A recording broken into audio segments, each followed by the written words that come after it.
And welcome back to the week of Who Would Win. And today's Who Would Win comes to us from Robin Plays, or Robin Play K. I can't remember exactly what the pronunciation was. I know it was Robin Play and then something. Either way, and you asked the question, who would have fight, Miss Marvel or Megan? Hello, Megan. Oh, God. I liked Young Justice, but, oh, God, that got so irritating. Versus Shippuden era Naruto. Now, you didn't specify a specific era in the Shippuden era, a specific point in time. But that said, Shippuden era, that would include Naruto at the very end of that series. So, who win a fight between these two? And look, I mean, I don't think this would be a complete stomp one way or the other. I do think, though, there's a problem one of these characters faces over the other. Naruto at his strongest in Shippuden was arguably the strongest character in the series at that point. He had access to both Kurama's chakra, his own chakra, Sage's chakra, and Sage's Six Paths chakra. So he had literally a power to spare to the umpteenth degree. He could throw near planet level attacks at his opponent, from tail beast balls to multiple versions of the Rasen Shuriken to multiple Rasengan variants, plus chakra constructs and arms. He had the Shadow Clone Jutsu, and they could span pretty much near infinitely. So, and plus the basic jutsus that he always had under his belt, the substitution jutsu, transformation jutsu, all of that along there. He had a keen intellect for battle, being able to, come up with different strategies on the fly, being a capable hand-to-hand combatant in his own right as well. He was, by the end of it, a very powerful and dangerous individual. Ms. Martian doesn't really have, and I just realized I'm still in my work shirt. Holy crap. I came back home recently, and I just, hold on one second, let's get out of that. Yeah, free advertisement. But no, I don't work for a nationwide chain. I work for a regional chain. But anyway, I digress. So Miss Martian, look, when I looked up Miss Martian's abilities, really it was just all of Martian Manhunter's abilities, because she is in essence a Martian, just like him. Martian physiology, all that, and. That means that pretty much anything he can do, she can do as well.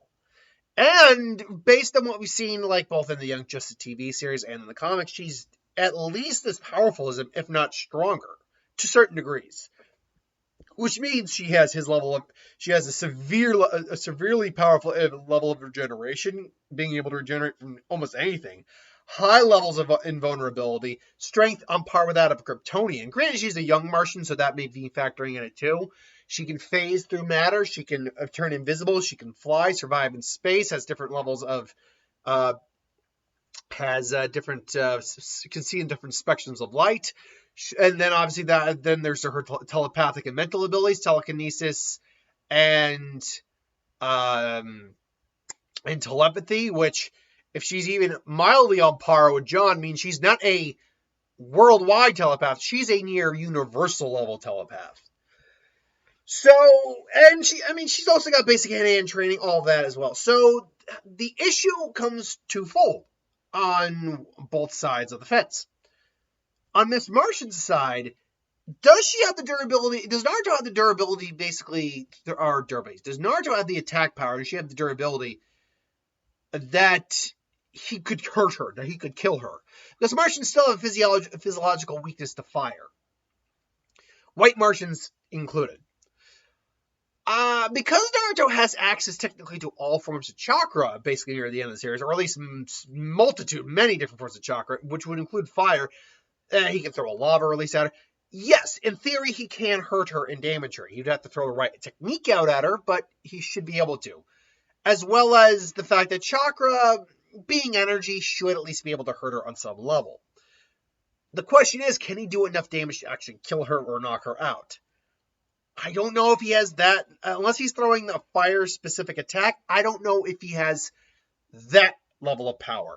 Because his level of power at its highest is maybe low planetary, and that is at its very highest. Whereas Miss Martian can very well take near planetary levels of power.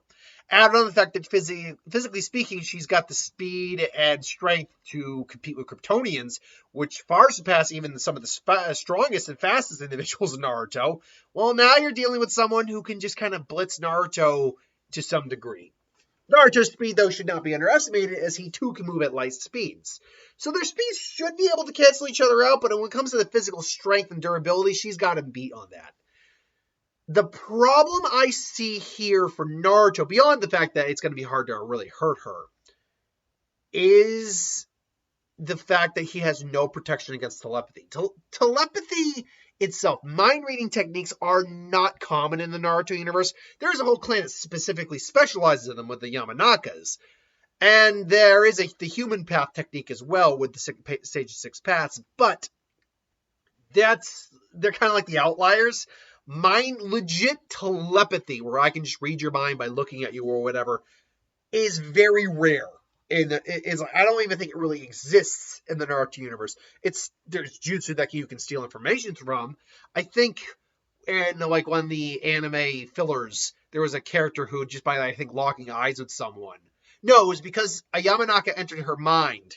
She was able to enter his mind. I don't know if there's a technique where you just lock eyes and read each other's thoughts. I think there might be, but I'm not sure. That shit exists in like Code Geass and all that. That exists in that. But Naruto, that's a bit more of a rare thing. And Miss Martian not only has that, she has that as one of the strongest telepaths around. So she should, in theory, be able to enter Naruto's mind, no problem. The catch to that is Shippuden or Naruto has another guy living in his head. And that guy probably wouldn't be very kind to intruders. So while she should theoretically be able to get inside his head, no problem, I think if she were to, say, place herself inside his head, Kurama would be merciless on her as like a psychic presence in his head. But just lifting thoughts, I don't think Kurama can protect against that. Because with all the other Yamanaka stuff, you still are kind of either putting yourself in their head or you're using some sort of technique that allows you to sort of have some sort of presence in there. Although there's the mind destruction technique, which just kind of controls a mind. So there is that. So Miss Martian, in theory, should be able to attack psychically, and Kurama shouldn't really be able to do much unless she puts herself within Naruto's mind and lift thoughts from his head. Now, obviously, before we really talk about who would really win the fight, let's get the obvious out of the way. These two characters would not fight at all. In fact, if you were to do a crossover with Young Justice and throw Naruto in there, which is not a bad idea at some point. I did actually watch a decent amount of Young Justice, and it's on HBO Max. I can actually play catch-up on that. I could honestly see Naruto being a part of the Young Justice team and probably being among the strongest members of that team. Particularly at that time, he actually probably would eclipse Miss Martian in terms of raw power and all that. But if these two actually did meet in a fight, Naruto probably would have no problem blitzing and strategizing against her. Despite all of her advantages she does have over him, she has a lot. She's not really a fighter per se in the sense of keen strategy or anything along those lines. Even if she was able to lift his thoughts, that doesn't mean she'd be able to figure out where he is until he's on top of her. Add on the fact that Naruto would probably, after a little while, deem her as a real threat. He'd be in Kurama Sage mode, whatever, so he'd already be moving at faster than the speed of light speeds. So that means, and while Megan's speeds are not Flash level, she and John and all of them can still move at very fast speeds. But Naruto probably does have the speed edge, particularly in combat speed. Even travel speed is debatable, but in combat speed alone, he's got the clear edge. So he could easily start to blitz her without too much of a problem. Landing Rasengans, causing damage. I think this Rasengan would very much be damage-inducing. I don't think it would be lasting damage, but it'd be pretty powerful. And I think the nature of chakra in and of itself, especially just raw chakra or a tail-based bomb, would be harmful to a Martian. Maybe not lethal, but harmful. The problem quickly becomes the fact that she can turn invisible. He can sense negative emotions, but she probably doesn't have many negative emotions to sense. So unfortunately that wouldn't work. But the fact that he would have Sage Mode at some point activated means he could still sense her whereabouts, even going invisible. It's the phasing that he'd have a problem with. He has nothing to answer the phasing. So she would probably be doing that um, to keep away from him, or keep out of attacking, striking range, whatever. But but she still has to be able to attack him mentally, and I think she really has to get in close for that and just grab his head, just attack mentally and hit his mind with everything she's got. And that and that really just breaks down the ultimate question of, is Kurama capable of protecting Naruto's mind? I don't think so. I think he can offer a level of protection, but it depends on the type of mental attack. Again, if she enters his mind, legitimately, has her presence in his mind, kind of like Ino would, then yeah, I think Kurama would actually be able to afford protection. But they don't have to enter your mind to attack your mind. I think she would attack, sense the other presence in there, and then probably figure out a different way of attacking. Kurama might try to help a little bit, but there's not much he can do. Naruto basically has to quickly, just reacts, and using his just sheer willpower, because he's got immense willpower, is able to maybe throw off an attack that he's doing. He's been hitting it with Rasen Shurikens for a while. None of them are really working, so he just throws the next one, which happens to be the lava release. It hits her dead on, and she's messed up. She has a severe weakness to fire. Naruto, though, would not be struggling.